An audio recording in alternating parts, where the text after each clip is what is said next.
Ça permet voilà, d'échanger, de partager des bonnes idées, des bonnes pratiques et puis de sensibiliser les acteurs à cette menace qui est grandissante et du fait aussi de l'utilisation de plus en plus importante des systèmes numériques au service des professionnels de santé. On note une augmentation significative des attaques par rançongiciel. C'est l'attaque qui consiste à prendre en otage les données de santé et demander une rançon pour pouvoir y accéder de nouveau. Donc en fait, ce sont des attaquants qui vont prendre en otage ces données pour que les professionnels de santé ne puissent plus accéder et utiliser ces données pour produire les soins.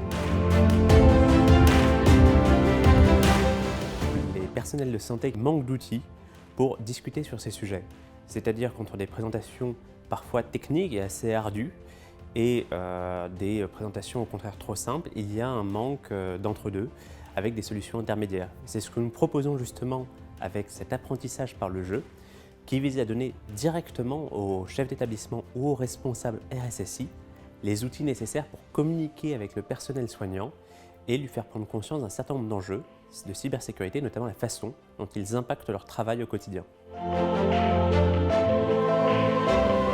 La notion de jeu, c'est assez intéressant parce que d'abord on rentre dedans et on ne contrôle pas. C'est-à-dire que dans la réalité, l'aléa, on se dit que ça va potentiellement exister, mais c'est un aléa.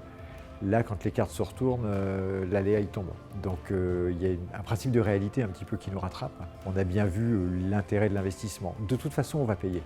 Soit parce qu'on investit et ça fonctionne, soit parce qu'on répare, on investit et on rembourse le dysfonctionnement. Donc à la fin, de toute façon, l'édition est encore pire. C'est assez intéressant de concrétiser, au travers d'un jeu assez rapide finalement, cette logique.